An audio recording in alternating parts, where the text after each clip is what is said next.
Hello everybody and welcome back to convert a warm, cheerful web design to HTML and CSS. So, we're doing really well. We've done a lot of work.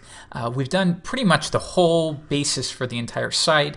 At this point, we just need to do cleanup. So that means we need to style all of our form elements and the buttons and things like that. And then we need to go back and just tweak things. Like if you see around here, that needs some work.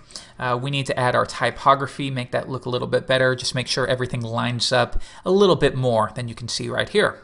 Okay, so going back to our project, and what we need to work on in this lesson is going to be the forms. So we'll place that at the very bottom, and we can do it right here. So if we need to, we can go and grab another heading. Like so, I'll just copy and paste that, and now I'll say form elements. Now we're actually going to be working within Firefox again because it's a better medium for going over this kind of stuff. So we'll focus down here for the time being. So style, and we'll just grab that, come to the bottom, paste it in. And now, remember how in the previous lesson I noted that if you want to use this tool, you need to make sure that you update your image paths. Otherwise, it's not going to be relative to the correct directory. So you can do that again, and we'll say img and replace that just with img like so, and that should take care of it. So refresh the page again, and now we're all set to go. I'll zoom out a few clicks, and let's get into it and work on these form elements. So the very bottom, the first step is style the buttons and all inputs and text areas. Now what I want here is to apply a border radius all around of 5 pixels. But this is a CSS3 property and value, and it's not fully implemented across all the browsers. So many browsers add support for vendor prefixes. So for example, we can do Mozilla and WebKit, and you do that by prefixing Moz for Firefox and then WebKit for Chrome and Safari. Now the new Chrome and the new Safari as well as IE9 will support this officially. So what about old versions of Internet Explorer? They're not going to get rounded corners, but no big deal. This is just the border radius. Okay, so the next step is let's align all the text to the left and make sure that no matter what, the text is placed to the left just in case you override it somewhere else. And then finally, when we hover over this, these are inputs. We should use the cursor pointer to give somebody some feedback that they can be clicked on. So if I change that, and now I come over and hover, you'll see that we've changed those. Okay, so the next step is to style these buttons that you see right here. So we'll do that right now, and we'll say button, and then also anchor tags that receive a class of button. We're going to style those identically. That way you have the option. And we'll first begin by saying border of none. So if I'm going to zoom in here and note this button right here. So the border, by default, all browsers will apply a border. It's going to look a little bit different from Safari to Firefox to Internet Explorer. So I'll add the border, and next we're going to set a color of white and the font weight to bold. And I'm also going to set a font size to these and maybe 16 pixels. We want it to be rather large. And now we need to set a background. Now, if you'll remember, if we come back into our project, we do have a background saved called button BG. It looks like we have 2 of them. So that one is simply just a texture. So why don't we play around with that one for now? And that's buttonbg.png. URL buttonbg.png. And I'll set that to repeat. So notice that that texture is being applied. But what's nice about that is when you set a color, you get the background color, but you also get the texture behind it, as you can see right there. So now all we have to do is go back into our project and figure out what color specifically we need to grab. So we'll grab that, say something like that, copy and paste it, and bring it into our project. Like so. And that'll be fine. We'll tweak that a little bit more in the future. But for now, that should be okay. And if you want, you could even set an opacity, or you could go back and lessen the intensity of that. Or if you want, you can try out the JPG version, as you can see right there, and that one's going to be a little bit different as well. So let's stick with this one for now. The next step is let's apply some text shadow to the text. That way it looks a little more inset. So text shadow, again, a new CSS3 property. However, we can rely on it quite a bit. You don't have to worry about any vendor prefixes. So I'm going to push it up 1 pixel, and it's going to be D09944, which is essentially just a very dark black. It's actually a very dark yellow. And can you see that texture right there? Or that shadow right there? That makes it look a little bit better. However, it's still too close to the edge, so let's provide some padding all around. And we'll do 10 pixels on the top and bottom and 20 pixels on the left and right. This is shorthand, so it would be the same as doing this. Okay, top, right, bottom, left. Just think of the way a clock goes. 12 o'clock, 3 o'clock, 6 o'clock, 9 o'clock. But if you omit these, this is 12 o'clock and 6 o'clock, this is 3 o'clock and 9 o'clock, or top, bottom, left, right. Okay, but now you can see there's the problem with our original slice of the background image. So you could say repeat, maybe X. We could do that and then try to set the background color to the very bottom. Why don't we try that? So let's go back and grab one of these colors at the very bottom. And sometimes you need to play around with these things for a little while. Yeah, that's still not quite right. So what we'll do here is we'll take repeat back on, and at least for the time being, we'll stick with just a texture background, and then we can go back and fix that a little bit later. And probably what we do is we'd add a bit of a mask to that background and lessen the texture because it's really intense. But if I zoom out, that looks fine. So now if we scroll to the top, you can see that it looks good. Those buttons are just like what we see. If I come out and I zoom out just a bit, just like what you see right there. Pretty cool, right? All right, so the next step is let's do some more work with the inputs and the text areas themselves, which will be down here.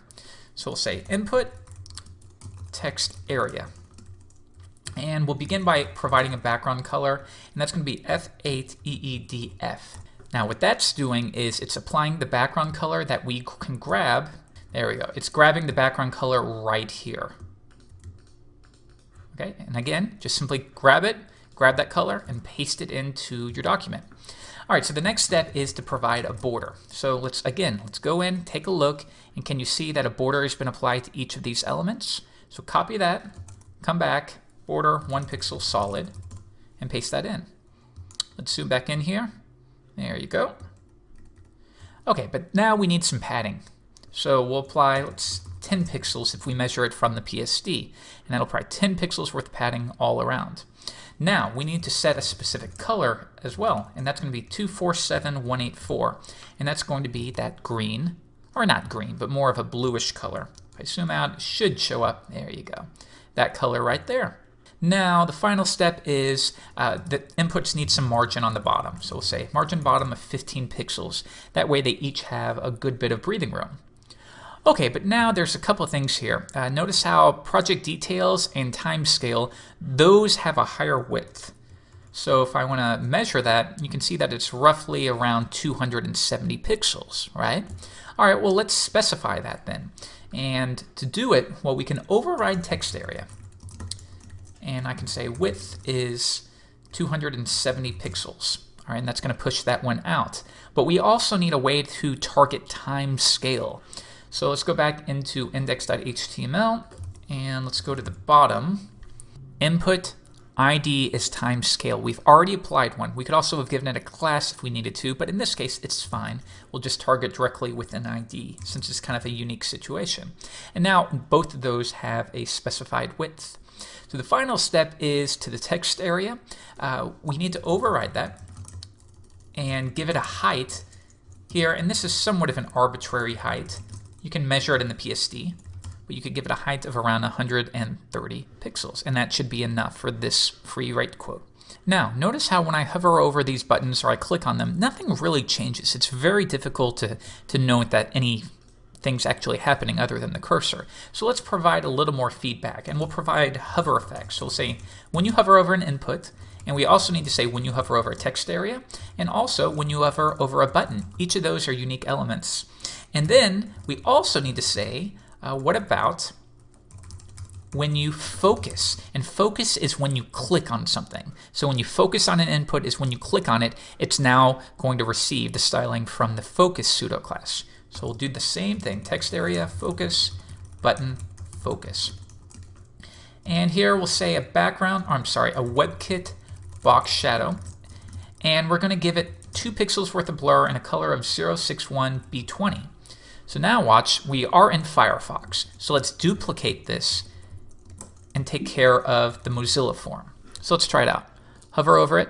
So I'm thinking on this resolution you may not be able to see it. If I hover over this, it's applying a little bit of effect. Why don't we try something like 5 pixels instead? Hover over it, and now can you see it? You don't want it to be too extreme, but you just want there to be some feedback. So hopefully you can see that, just a little bit of an effect. And notice when I click on it, even when I go away, that effect is still being applied because at that point you're focusing on the input and it still receives that styling. So the next step is, let's lastly do the official form of box shadow. And now, what about when you hover over one of these buttons? If we go to the top, right now nothing's happening, and that's not good either. So why don't we apply that right here? And we'll say button, hover, as well as the class of button, hover. And here, let's keep it simple and give it a background color of D89, D42. And what that is, it's just a darker shade of yellow. Okay. Now, if you want, what you could do is grab that texture background as well, and paste that in, and now, when I hover over it, it's just going to be a little bit different. So let's zoom all the way out. Now when I hover over it, can you see that difference? It's receiving that little shadow behind it, and the colors changed just a little bit. Okay, now go back to the bottom. That's being applied. Now let's go back to Photoshop and take a look. So everything looks good here. The only other thing I note is a couple things. One, their buttons are different. They have some typography that we'll add in a later lesson, but also the text is capital, and in this case it's not. So let's make sure we add that in. So we'll place it right here. We'll say text transform uppercase. Okay, that looks a little bit better. And then also, he's not using rounded corners as we are here. So if you want, you could override that, or you could get rid of these. Okay, and you could keep it like that. It's just up to you. Now, if we go back to the top of our project, here he is using rounded corners, and here he's not. So if you want, you could override this below. So let's copy that, take it out, and then we'll say, but when you're within a header, in that case, apply it. So let's go back, and these are anchor tags, are they not? Let's check this out. Going to the top. Okay, they are button elements, but they are not within the header, are they? So they're within banner wrap. All right, let's just go and fix that. Banner wrap, and do that again. Okay, so now at this point, those receive the rounded corners, but if we go to the bottom, those do not. Now, a couple of things here. While we're at it, notice how the footer section is so close to the main area. That's not really convenient, is it? So let's search for main. And why don't we, at the very bottom, apply margin bottom of around 50 pixels. And that just gives it a little more space. Let's zoom out just a little bit. Yeah, and that just gives it a little more breathing room at the top. But now can you see that this cuts off because we're using margins? So what if we did padding bottom? Now we can apply padding, but we don't cut anything off because we're not using margins. Okay, that looks better. And we should probably do the exact same thing to the footer. So if we go down to the footer section right here, and we'll say footer, let's say background of red. Sometimes it helps to give it a background just to see what you're dealing with. Overflow hidden. Yeah, so we need to apply overflow hidden right there because all of these 3 columns are floated, and we've learned that when you do float the elements, you take them out of the, not totally out of the flow because they do affect inline elements, but as far as block level elements, it does take them out of the flow. So let's make sure we apply overflow hidden and clean that up. Okay, and that also fixes our spacing issue at the very bottom. Okay, so we still need to do a little more work here. Like in the PSD, can you see that these are left and right? But in ours, they're not. So let's try this out. What if we set, let's play around a little bit with 100 pixels. Yeah, so that's the issue here, is that the default width of these inputs is too much. So sometimes you can just play around with it and see how much you can get with that width. Or you can, grab the calculator and figure it out specifically. But sometimes it's a little bit easier is just do it by eye. A lot of people do. Okay, so it comes out to 122 pixels, and we didn't have to use our calculator. But we also have a no spacing at all.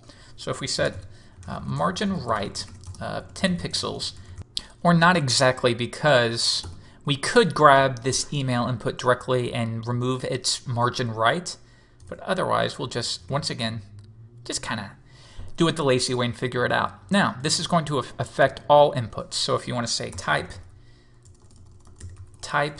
equals text. Now we're saying this is only going to target the inputs that are actual text inputs, as you can see right there. Now another thing here is the buttons aren't lining up properly. So why don't we try this? We'll say right here, grab the button and we'll say margin right of 20 pixels. We can play around with it a little bit. Yeah, and that's going to make that line up better. So let's grab that, remove it, and try placing it here. And you want to make sure there's no spacing issues with it. Okay, so you may need to be a bit more specific. All right, so I'll zoom out again, and let's take another look at how everything's looking here. Now I'm thinking that we probably need to apply a background color when you hover and focus over these inputs as well. So why don't we do it right here, and we'll say input type equals text hover, and input type equals text focus. Let's try that one out, and we'll give it a background color of something slightly darker, and we'll try out EDDBC0. And now when I hover over these, can you see that we get a different background color? But again, that's only being applied to the text inputs themselves. If you want to do the text area, we could try maybe placing it within here. Let's try that. Okay, that works, but the only thing is now the button is being overwritten because there's more specificity here. So to combat that, we can apply more specificity to the buttons. Yeah. And in this case, it's really not a specificity issue as much as it is a cascading issue. Because this shows up lower in the style sheet, it's going to take precedence, assuming specificity is the same, it's going to take precedence. So we can just grab that and move it down below if we need to. And now that's being applied, while these still receive that different background color. Okay, good. So I'll zoom out a few clicks, and let's do a couple tidy up things while we're here. So we'll copy this and come back into Espresso and paste it in so we don't lose anything that we've done here. And now let's come in and notice here in the sidebar that the text, that needs some spacing from the image. So you can see, if I zoom this out, we have our image. So section P needs to have some spacing on top. And we could say a margin top of 10 pixels. We'd have to measure. So we could go into Photoshop, come on over, measure, and how much spacing does he give? Roughly about 20 pixels worth. So why don't we, for the time being, try it out. Section P, margin top of 20 pixels. Now that doesn't seem to be taking effect, so let's try something else. Let's try section, background of red. Okay, so that is being contained. We could also try, why don't we instead try applying margin bottom to the image, because that's really what needs the spacing. Yeah, and that's going to look better, so let's get rid of that. Yeah, and that just gives some more breathing room. Okay, so now we need to find the proper place for this. So we could say section, okay, sidebar, section, and secondary section, IMG. That's a good spot for it. And now we can add it in right there. Okay, so let's close that out, copy this, and bring it back into Espresso. We need to fix our image path, so we'll do that right now. Replace all, and it looks like we have this one quick issue, so we can fix that easily just by doing a search and replace on all. All right, let's come back into Firefox. Refresh the page. That lines up. Let's go into Safari, or I'm sorry, let's go into Chrome, and let's take a look at things, make sure everything lines up correctly. We have our spacing, we have our images, we got the hover effects, the focusing. Yeah, we're getting there. All right, so that's going to do it for the form lesson. In the next lesson, we are going to do our final bit of cleanup. we're going to compensate for IE. And then in the following lesson, we're going to do our last bit, which is doing the typography, doing the cleanup, doing the validation to make sure we haven't made any mistakes, which I guarantee we have. And then we'll also clean up any textures or anything that doesn't line up. Like, for example, if you look in the header right here, I can really tell that that background is repeating. So we'll reslice the background image to make that less apparent. So stay tuned. I'll see you later.